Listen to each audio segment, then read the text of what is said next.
ஒரு மூடி தேங்காய் இருந்தால் டேஸ்டியான கோகனட் அல்வா பார்த்துடலாம். இது கடையில் வாங்கி சாப்பிட்றத விட ரொம்ப டேஸ்ட்டாக இருக்கும். வீட்டில் இருக்க பொருள்களை செய்கிறப்ப விலை ரொம்ப கம்மியாக வரும், ரொம்ப சுத்தமாகவும் இருக்கும். ஒரு பேன் எடுத்துக்கிடுவோம்.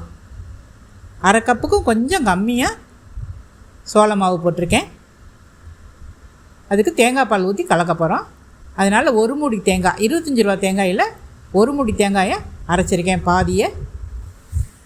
அது 2வது 3வது தேங்காய் பால் 3½ கப் வருது. நீங்கள் ஒரு டம்ளரில் கூட அளவு எடுத்துக்கோங்க. சோள மாவு போடுறதுல 3½ கப் 2வது 3வது தேங்காய் பால். அதை போட்டு நல்லா கிண்டிக்கிறணும். அந்த கீழே இருக்க மண்டியை கீழே போட்டுடலாம். இப்போ அடுப்பு பற்ற வச்சு இதை கலந்துக்கிடுவோம். நல்லா கலந்ததுக்கப்புறம் நம்ம இது பண்ணோம்னா நம்மளுக்கு கெட்டி தட்டாமல் இருக்கும். அடுப்பு பற்ற வச்சுட்டு கலந்தோம்னா சீக்கிரம் கெட்டி தட்டிடும். சீக்கிரம் பந்து மாதிரி சேர்ந்து வந்துடும். இப்போ தேங்காய் பால் கொதித்த உடனே பந்து மாதிரி நல்லா சேர்ந்து வந்துடும்.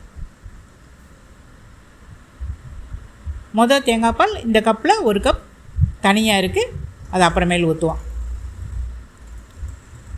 இப்போ மாவு எடுத்த அதே கப்பில் 1 கப் நாட்டு சக்கரை போட்டிருக்கேன். நீங்கள் வெல்லம் காய்ச்சி ஊற்றினால் ஊற்றலாம், ஒரு 1/4 கப் தண்ணியில். ஜீனி போட்டு செஞ்சால் ரொம்ப டேஸ்ட்டாக இருக்கும். நான் அவ்வளோவா செய்கிறதில்ல ஜீனியில். கொஞ்சம் பிஞ்சு சால்ட்டு போட்டுக்கோங்க. இனிப்பு கொஞ்சம் கம்மியாக போட்டாலும் தெரியாது. இப்போ முதல் தேங்காய் பாலை கொஞ்சம் கொஞ்சமாக ஊற்றுவோம், ஒரு 2 தடவை. இப்போ இந்த ஸ்டேஜில் ஊற்றுறதுக்கு நம்ம நெய்யோ ஏதோ ஊற்ற வேண்டியதில்லை. ஆயிலோ ஊற்றாமல் அப்படியே கிண்டிக்கலாம். இப்போ பாத்திரத்தில் கொஞ்சம் ஒட்டாமல் வரும். இது செய்கிறதுக்கு ஒரு 15லேருந்து 20 நிமிஷம் ஆகும் கிண்டுறதுக்கு. இன்னும் கொஞ்சம் நேரத்தில் அப்படியே பாத்திரத்தில் ஒட்டாமல் நல்லா வந்துடும்.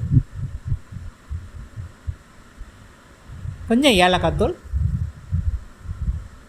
தேங்காய் பால்லையும் ஒரு 2 ஏலக்காய் போட்டு அரைச்சிருக்கேன்.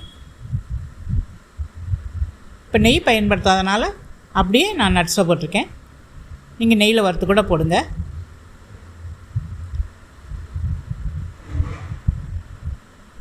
இந்த அரை மூடி தேங்காயில் வர்ற எண்ணெயே போதுமானது. இதுக்கு இந்த பாத்திரத்தில் ஒட்டாமல் வந்துருச்சு. இப்படியே நெகிழ்வாக இருக்கிறப்ப எடுத்து சாப்பிட்லாம். இன்னும் கொஞ்சம் நல்லா டைட்டான பிறகு ஒரு பாத்திரத்தில் போட்டு பீஸ் போட்டாலும் நல்லா வரும். கிண்ணுன்னு மஸ்கோ தல்வா மாதிரி கிண்ணுன்னு வரும். நான் அப்படியே எடுத்துட்டேன். சுட சுட சாப்பிட்றப்ப அப்படியே வாயில் வச்சோடனே அப்படியே மெல்ட் ஆகிற மாதிரி இருக்கும். சூடாக சாப்பிட்றதுக்கும் அல்வா நிறைய பேர் விரும்புவாங்க. கடைகளில் அப்படியே சூடாக வாழை இலையில் வாங்கி சாப்பிடுவாங்க. இவ்வளோ தான் தேங்காய். இது போல் ஹெல்த்தி ரெசிபிஸ் நிறைய போட்டிருக்கேன், அதுவும் பாருங்கள்.